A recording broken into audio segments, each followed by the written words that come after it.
Sou da igreja com a paz do Senhor. Amém, irmãos? É responsabilidade, né? Estar aqui e falar sobre missões.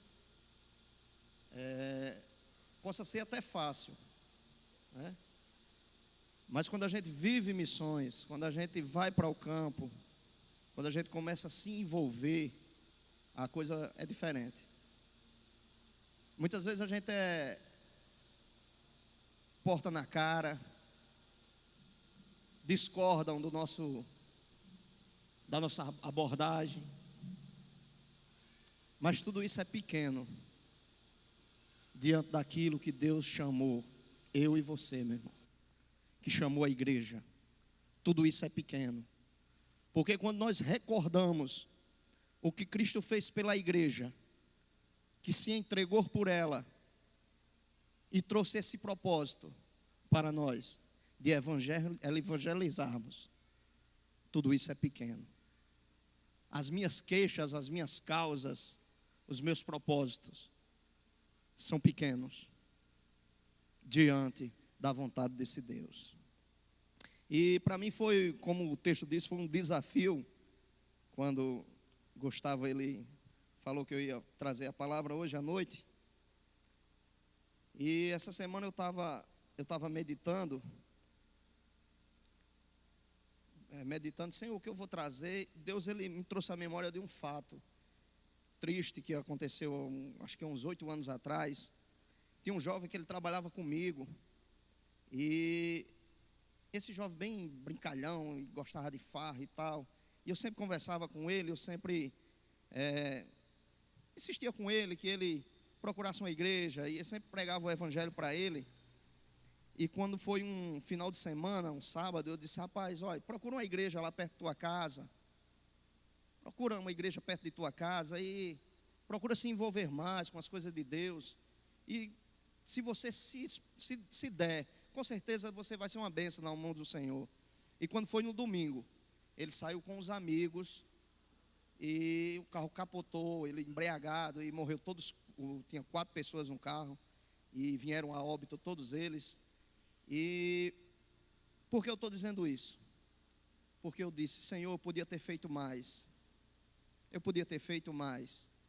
Mas eu entendi que a palavra de Deus, ela diz que tem caminhos que para o homem parece perfeito, mas são caminhos de morte. Está lá em Provérbios. E aí eu entendo, meu irmão, que depende não de nós, mas depende do Senhor, que depende do Espírito Santo de convencê-lo, e depende de eu estar para aceitar a Cristo, aceitar a proposta da palavra de Deus. Então a gente continua a caminhada e não se abalando com essas coisas, mas entendendo aquilo que Deus nos chamou. E quando pensamos em missões, dentro disso que eu estou falando, a gente acha que não, eu me converti e aqui estou dentro da igreja, esse não é o meu chamado, né? Mas será que é isso mesmo? Será que está bom? Só eu estar aqui e tal? Será que Deus, ele nos escolheu para algo maior, ou algo melhor, ou algo mais produtivo dentro do reino dele? E então a gente começa a trabalhar dentro da igreja e se ocupa tanto com tantas coisas. E eu estou dizendo com experiências minhas, né? Com experiências minhas, de muitas vezes me ocupar dentro da igreja de domingo a domingo, e não parar e pensar: será que o que eu estou fazendo está contribuindo para o reino?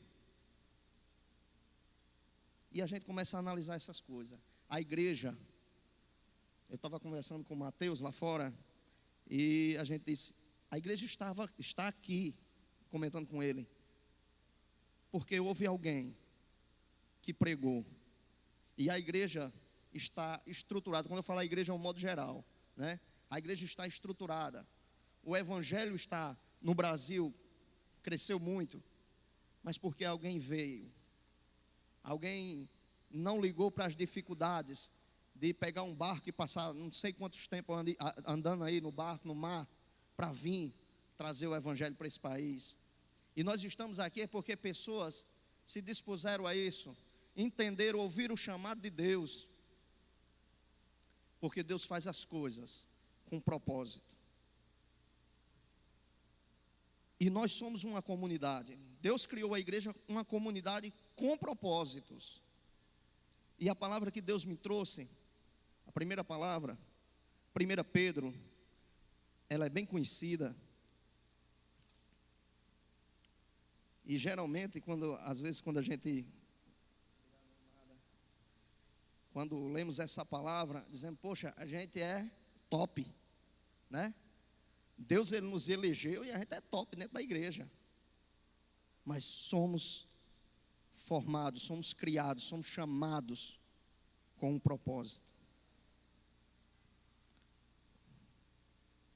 1 Pedro 2,9.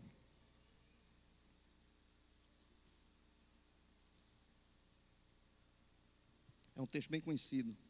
E ele diz assim: vós, porém, sois raça eleita, sacerdócio real, nação santa, povo de propriedade exclusiva de Deus, a fim de proclamardes as virtudes daqueles que vos chamou das trevas para a sua maravilhosa luz. A igreja, essa palavra, a gente encontra também no Êxodo. Deus, ele chamou Israel com uma finalidade. E Ele constituiu a nação de Israel como uma nação santa, uma nação de sacerdote, uma nação separada. Para quê, meu irmão? Para provar o mundo, para dar testemunho dele. E o que Israel fez? Se prendeu, se fechou, achou que Deus era só dele. E Paulo ele vai entrar num conflito muito grande com os judaizantes, lá em Romanos. Ele vai falar, não, é para todo mundo, a graça é geral. E essa responsabilidade era do povo judeu. E quando Pedro ele vai falar aqui, sois raça eleita, geração eleita. Vocês são geração eleita, meu irmão. Você é separado. É separado para um fim. Eu sou separado para um fim. Você é separado para um fim. Talvez a igreja é um corpo. A igreja é um corpo. E cada membro ele tem a sua função dentro da igreja. Você está querendo dizer o quê, irmão? Que todos nós temos que ser missionários? Todos nós? Não. Mas cada um tem a sua finalidade. Cada um, Deus vai usar o seu dom.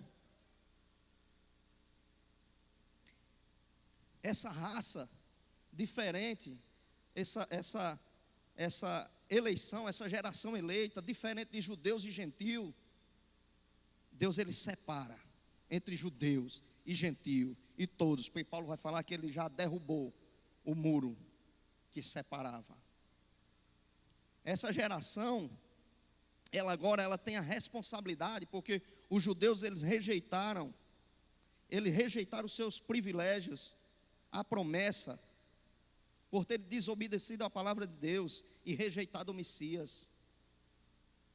Eles rejeitaram. E Deus agora, Ele passa, meu irmão. Você é sacerdócio. Proclamar. E perderam também o sacerdócio, que era para serem uma bênção a todos os povos. E agora Deus fez a igreja sacerdócio real. Porque você serve um rei, meu irmão. E Ele te separou para trabalhar nesse reino. Eu tenho que produzir dentro desse reino. Tem a parábola dos talentos que a gente sempre escuta, que nós escondemos os talentos e o dono desse reino ele vai vir cobrar. O negócio apitando aqui.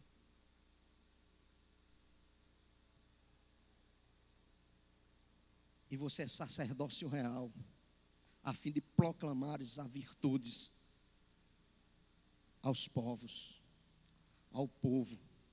E como Gustavo falou, quando a gente vê lá em Atos dos Apóstolos, no capítulo 1, quando diz: vocês vão ser minha testemunha tanto em Jerusalém, em Samaria, na Judeia e até nos confins da terra. A gente tem que fazer uma análise. Qual é meu Jerusalém?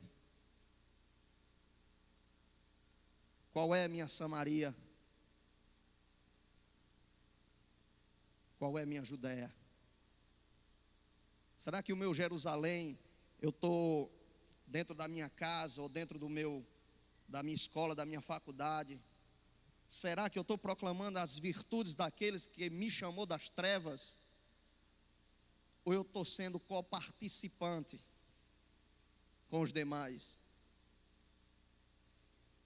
Porque o teu caráter, a tua vida, o que você expressa, é um evangelismo, é um ide. Tem um texto que eu gosto muito de Miqueias, que ele diz: o que me apresentareis diante do Senhor? Será com holocausto, de bezerro, de ovelhas? E ele diz assim: não, o que te pede, o que Deus te pede, ó homem, é que andes prudentemente diante do seu Deus.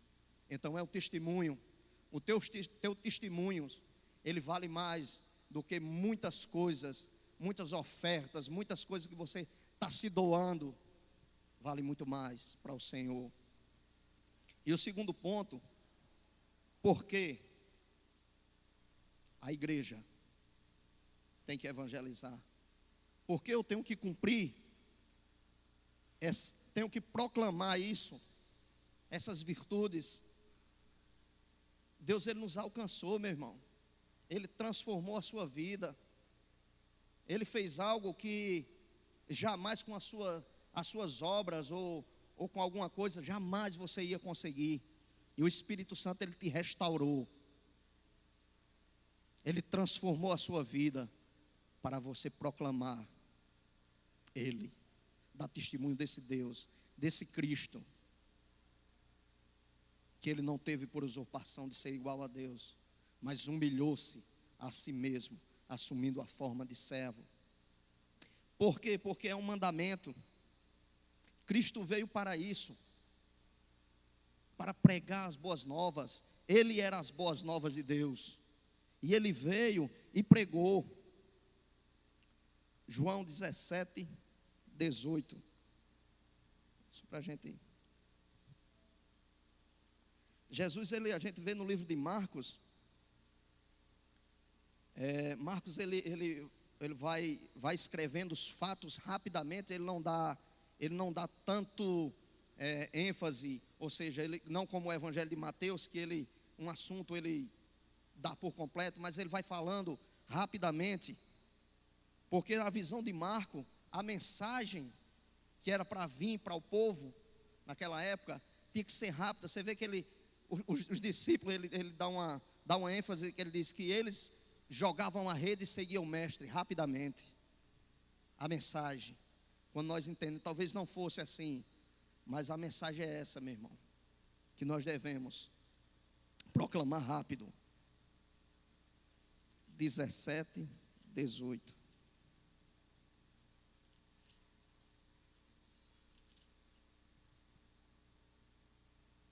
Assim como tu me enviastes ao mundo, também eu os envio ao mundo. Jesus recebe essa ordem do Pai. Ele é enviado. A Trindade, ela na sua harmonia, ela entende. A gente vai ver em Efésios capítulo 1, você vê o Pai, Ele dando a missão. Você vê o Filho executando a missão. E você vê o Espírito selando a missão da igreja. Cristo, Ele veio. Marcos 1,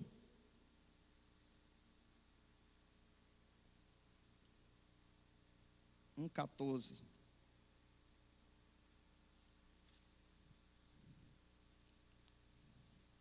Ele nos manda.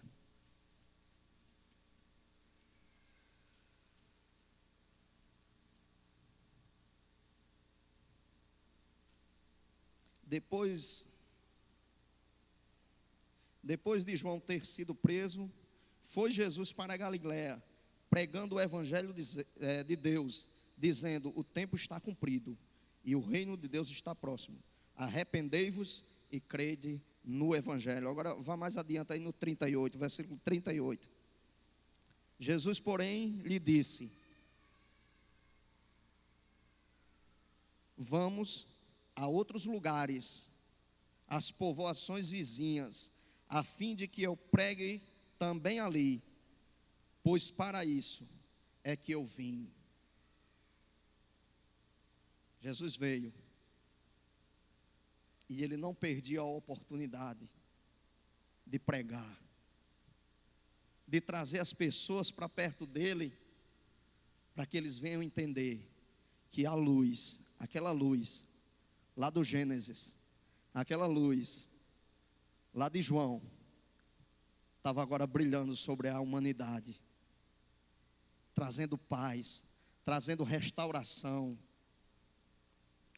O povo perecendo cada vez mais, meu irmão, no pecado. E o que eu tenho feito? Será que eu tenho negligenciado o mandamento de Deus? E quando a gente está estudando para fazer uma mensagem dessa,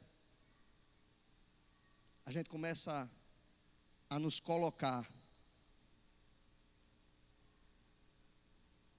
Será que nós estamos? Então a gente tem que pedir graça a Deus para irmos fazer aquilo que Ele nos chamou. E quando a gente vê nos heróis da fé ali no capítulo 11 de Hebreus, aqueles homens, eles não questionaram em seguir o chamado do Senhor. Abraão, Noé, Moisés. Moisés deixou os confortos do Egito, toda a ciência e sabedoria, para atender o chamado de Deus. Jesus, ele obedeceu e nos mandou pregar. A autoridade é dele e ele passa para a sua igreja. Mateus 28, 18.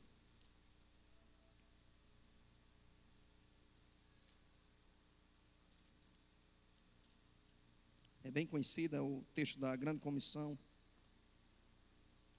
A gente vai ler o 16, porque talvez nós possamos nos encontrar dentro desse texto. E esse texto ele falou comigo há uns 2 anos atrás, falou muito. É o meu coração, eu falando com Deus e questionando alguns pontos dentro do nosso ministério, né? Assim, dentro da nossa vida.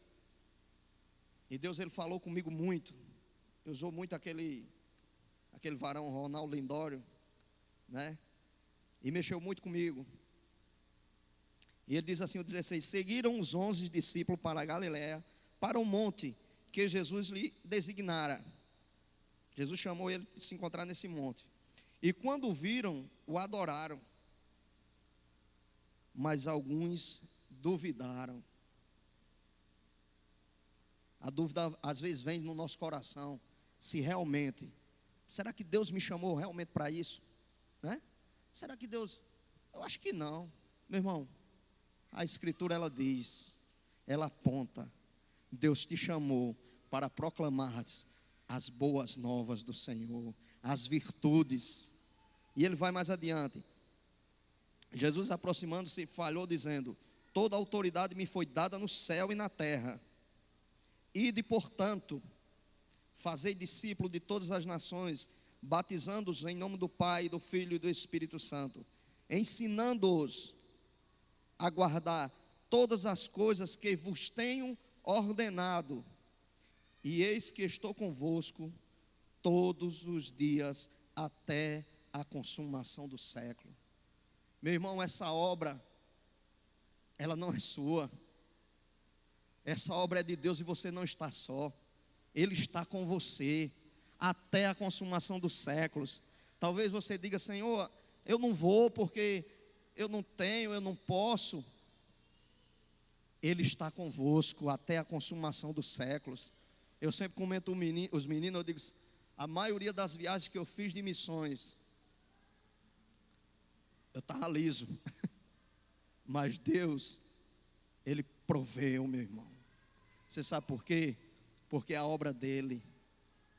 Porque é Ele que cuida. É Ele que mantém. Ele levanta pessoas para manter. A gente vai ver mais adiante. E dentro de tudo que a gente vê, como eu estava falando, a igreja é um corpo. Cada um tem sua função dentro do corpo. Cada um tem sua função. Talvez, meu irmão, a gente já falou que você pode ser um missionário na sua Judéia, na sua Galiléia, com seus testemunhos, né? E qual o meu lugar nessa atividade? A gente sempre escuta, indo, orando e contribuindo. A gente sempre escuta isso. E às vezes nós imaginamos que até algum vício de linguagem, né? Me ajuda aí, como é que chama? Que a gente sempre tem na igreja, né? Um ditado, um jargão. Obrigado, Beto. O negócio é o cara falar com o homem da lei. Aí conhece tudo. O jargão. Mas é bíblico, meu irmão. É bíblico. Talvez eu não possa ir porque Deus quer que você esteja. Como a gente viu, né? Indo. Aqueles que vão, Deus levanta, dá ânimo no espírito e quieta, e o camarada vai. Como a gente viu a história que o Gustavo contou. A única coisa que o cara pediu foi o quê? Um par de chinela usado. E ele não veio no outro dia perguntando ao Zizedoff se realmente, cara, você não está surtando não, é comigo mesmo? Não. O oleiro lá, ele entendeu que o chamado era para ele. E o conde lá, ele explica, olha, não tem condições de lhe manter. Não tenho. Não tenho condições de lhe manter, porque a gente já mantém muitos missionários. Mas esse camarada disse, me dê pelo menos um par de chinelo usado. E a gente bota tanto obstáculo para atender o chamado de Deus. Eu não vou porque minha roupa não está boa. Ou talvez eu não vou porque eu não confio naquele carro, porque o carro está meio sofrido. O cara pediu um par de chinelo usado. E 50%, né, dos esquimó foi evangelizado por ele. Irmão, eu não tenho condições de ir. Não tenho condições de ir. Orando. A Bíblia diz que um justo, né, orando a oração de um justo pode muito em seus efeitos. Você imagina uma igreja orando por missões? Com um alvo, com um propósito. Quantas vezes, eu estou dizendo isso é de mim, a gente ora, Deus me abençoe, estou precisando de dinheiro, estou com isso, é tanto problema. Às vezes a gente não vê a situação dos nossos irmãos. Nossos irmãos estão lá fora, sofrendo, passando necessidade, por amor desse evangelho que Deus chamou para a igreja pregar. Orando, vamos ver 2 Tessalonicenses 3.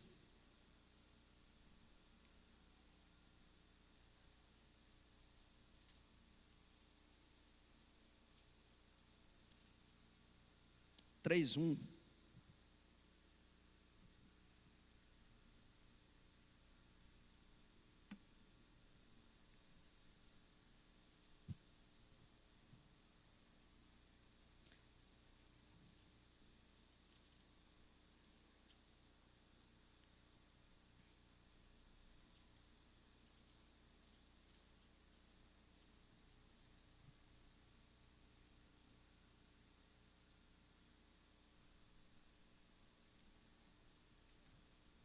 Chegando.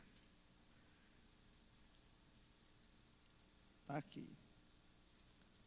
3:1. Finalmente, irmãos, orai por nós, para que a palavra do Senhor se propague e seja glorificada, como também está acontecendo entre vós. O evangelho chegou, estou bom demais, já me converti, eu estou bem, estou na igreja, está a igreja com ar-condicionado. Quem fez impacto radical? É bom quando a gente chega na igreja, né? A gente chega na igreja assim, é bom. Os banquinhos bonitinhos, ar-condicionado. Eu estou bem aqui, meu irmão. Vai mexer comigo para quê? Estou muito bem, obrigado. E sou eu comparo às vezes, a gente vem para a igreja e aquela coisa, como alguns rituais pagãos, né? Que vai ali no templo, oferece o sacrifício e volta para casa. E a minha vida não tem se manifestado o propósito que Deus me chamou. E a igreja, ela orava. A igreja que ora por missões, cresce. Ela cresce. Porque ela está como uma vanguarda, orando pelos irmãos que estão lá fora, que está na frente do combate. E a frente do combate, vocês sabem como é os primeiros que morrem. É os primeiros que morrem. É quem está à frente de combate. E os nossos irmãos estão perecendo, estão morrendo por amor a esse evangelho, por amor a esse Deus que fez algo por ele, resgatou ele do império das trevas e transportou para a sua maravilhosa luz. Ore. Se você não pode ir, ore. E o terceiro ponto, contribuindo, ajudando com as manutenções dos missionários. Quando a equipe sai, ela tem um custo. Ela tem um custo. E para chegar, para esse evangelho alcançar, ele tem um custo. Irmão, você está falando de dinheiro? A gente vê uma igreja que é exemplo, a igreja de Filipenses, a igreja mais pobre de todas as 7, era a mais pobre. E ela quem mantia o ministério de Paulo. A igreja de Filipenses. Vamos ver aqui, 2 Coríntios 9. O segredo está aí, meu irmão. O que eu faço?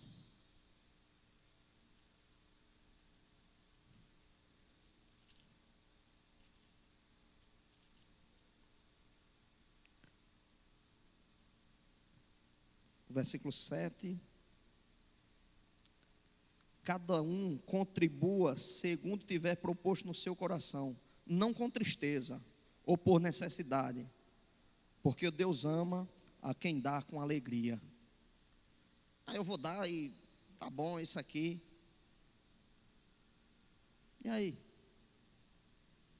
Eu vou dar, porque eu sei que o reino está sendo propagado, porque o reino está crescendo com alegria, meu irmão.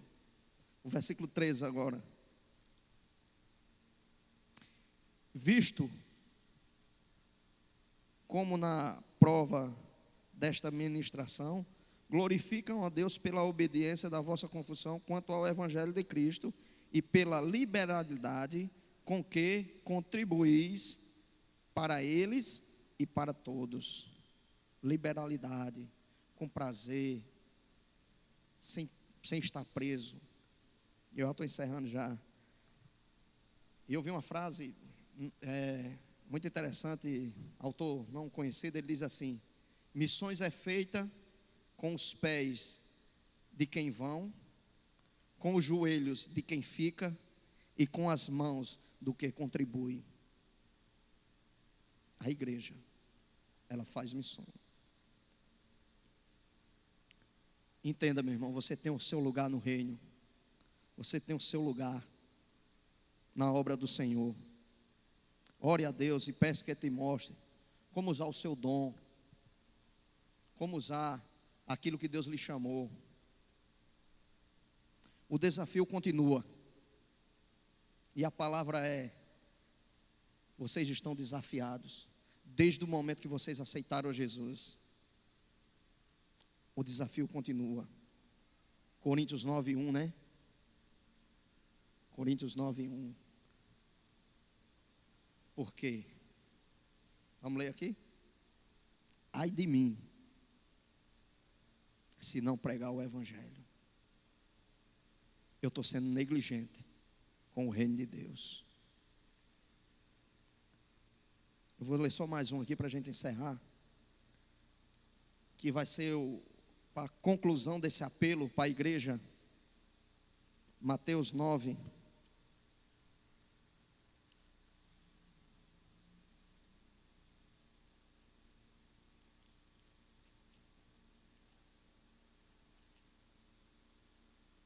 Evangelho segundo Mateus, capítulo 9.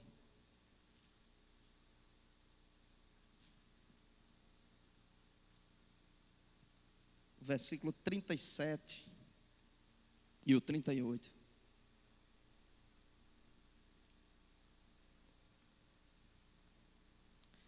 É o finalzinho do texto. E então se dirigiu aos seus discípulos: a seara, na verdade, é grande, mas os trabalhadores são pouco. Rogai, pois, orai, pois, ao Senhor da seara, que mande trabalhadores para a sua seara. E o apelo é esse: ore, rogue. A seara é grande, já está madura, o reino de Deus já foi implantado, virá um novo reino celeste, e Deus agora manda a seara, meu irmão. Rogai ao Senhor da seara, porque é dele, tudo vem dele, tudo é para ele. Você foi chamado para ser dele, geração eleita, sacerdócio real. Você serve a um rei, e esse rei, ele cuida de você. Como a gente leu: eu estarei convosco até a consumação do século. Então ore ao Senhor, meu irmão, peça que tire todo medo, toda vergonha, toda timidez. Peça a Deus para quebrar algo que na sua vida tem se levantado para impedir de olhar e ver o reino de Deus se propagar na terra. Amém, meu irmão? Eu agradeço a oportunidade e continue orando por missões, porque o desafio continua. Peça a Deus que traga força, ânimo à secretaria. Venha levantar ceifeiro para essa obra, porque a seara é grande. Amém? Eu agradeço a oportunidade.